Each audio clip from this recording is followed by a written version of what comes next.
আজকে এই কথা আপনাদেরকে বলতে চাই, যারা এই অপরাধ করেছে, অন্যায় করেছে, জুলুম করেছে, নির্যাতন করেছে, হত্যা গুম করেছে, তাদের রেহাই করা যাবে না।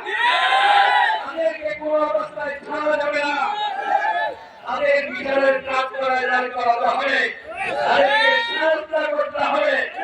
কোনো অবস্থায় তাদেরকে রেহাই করা যাবে না।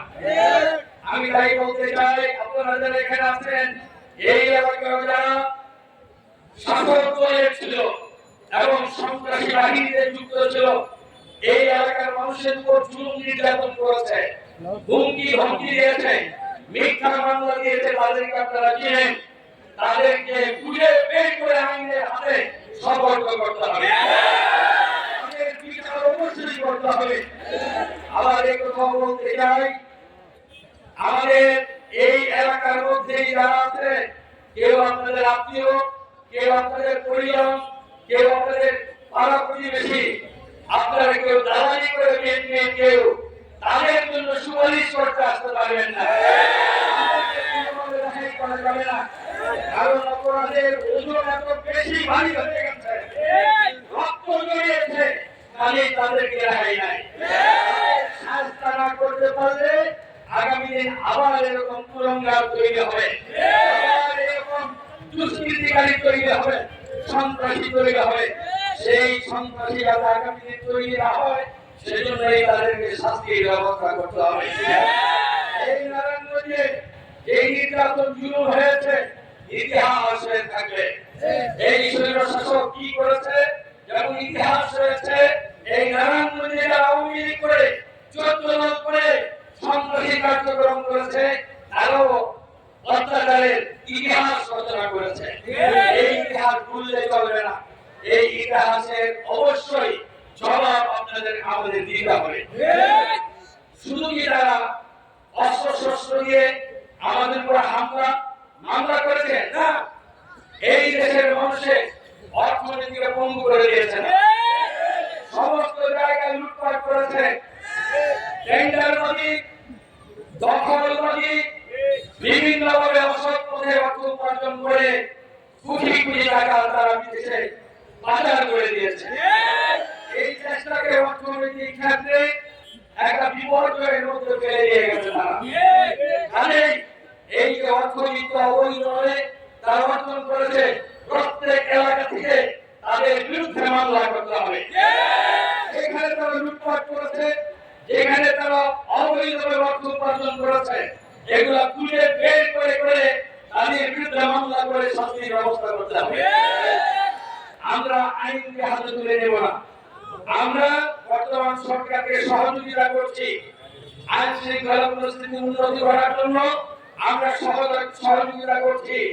আমাদের দেশের হিন্দু, বৌদ্ধ, খ্রিস্টান, মুসলিম, আমরা সবাই ভাই ভাই, সকলে আমরা বাংলাদেশের নাগরিক।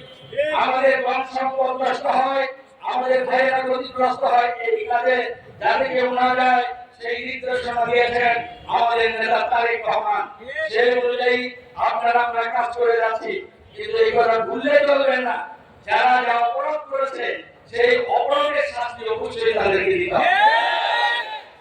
আমি আবারও বলতে চাই, 1500 বছর আন্দোলন করে 5ই আগস্ট আমরা দ্বিতীয়বারের মতো যে স্বাধীনতা অর্জন করেছি, আমরা হয়তো ভাবছি আমাদের কাজ শেষ, স্বৈরাচার পতন হয়েছে, স্বৈরাচার পালিয়ে গেছে, তাহলে আমাদের আন্দোলন সংগ্রামের প্রয়োজন নাই।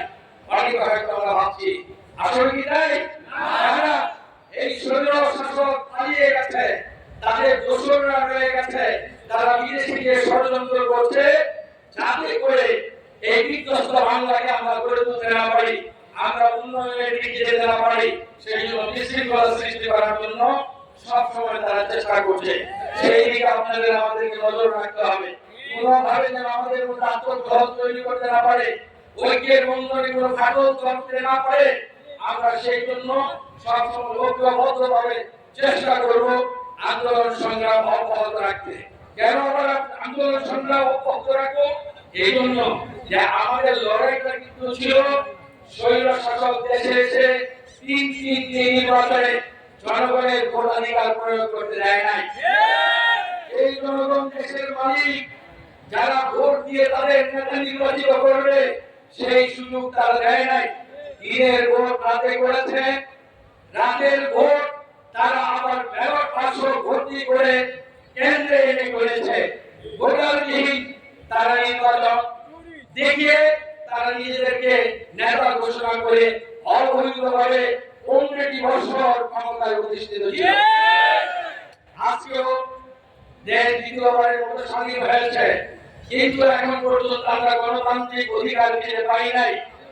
আমাদেরকে মনে রাখতে হবে, ততক্ষণ পর্যন্ত মানুষের ভোটের অধিকার, গণতান্ত্রিক অধিকার ফিরিয়ে আনতে না পারবো, ততদিন পর্যন্ত বিএনপি সহ আপনাদের আমাদের সকলের আন্দোলন অব্যাহত থাকবে।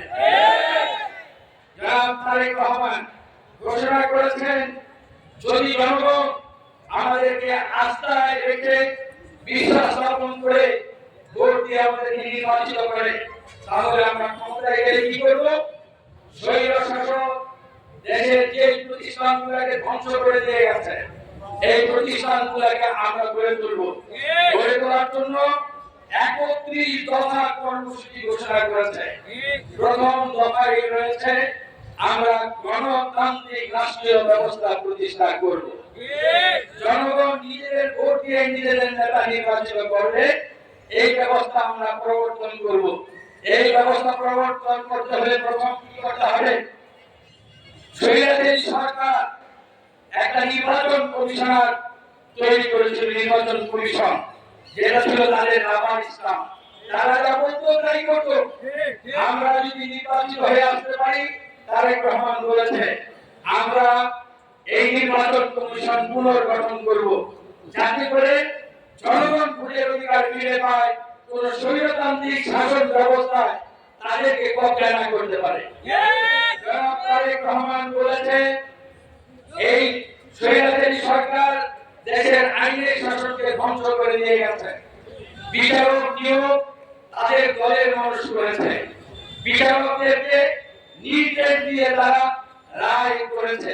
যেমন আমাদের প্রিয় নেত্রী বেগম খালেদা জিয়ার বিরুদ্ধে মিথ্যা মামলা করে তাদেরকে সাজা দিয়ে দীর্ঘদিন কারাগারে আবদ্ধ করে রেখেছে। কেন রেখেছে? খালেদা যদি বাইরে থাকে, বিরোধিতা করে, তারা স্বৈর শাসন বেশি দিন টিকিয়ে রাখতে পারবে না। সেই জন্য আইন বিভাগকে তারা ব্যবহার করেছে। আইনের শাসন থেকে মানুষ বঞ্চিত হয়েছে। আমাদের নির্বাচিত করলে আবার আমরা দেশে আইনের শাসন ফিরিয়ে আনবো। কেউ যাতে আইন প্রয়োগকারী সংস্থার উপর কোন রকম হস্তক্ষেপ না করতে পারে, নিরপেক্ষভাবে তারা বিচার করতে পারে, সেই বিচার ব্যবস্থা আমরা প্রবর্তন করব।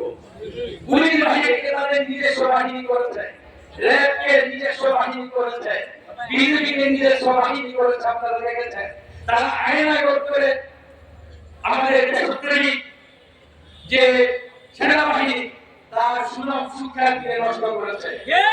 আমাদের সরকার ক্ষমতায় আসলে আইনের শাসন ব্যবস্থা প্রতিষ্ঠা করার জন্য পুলিশ বাহিনীকে জেলে সাজাবে।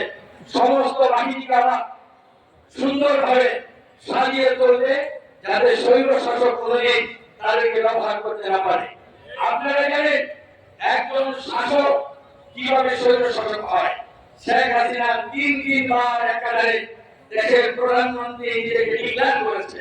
সে সদরকে ঘোষণা করেছে, আপনারা টিভিতে দেখেছেন, আমার পাওয়ার চাই, আমার পাওয়ার চাই। আমার বাবা দেশ স্বাধীন করেছে, দেশটা আমার। সবকিছু এই পাওয়ারের জন্য সে ভুলে গিয়েছিল। দেশটা তার বাবার না, তার না, দেশটা আমাদের সকলের। এই কথা ভুলে গিয়েছিল। সে স্বৈর শাসন চালিয়েছে। এই স্বৈর শাসন যাতে আমরা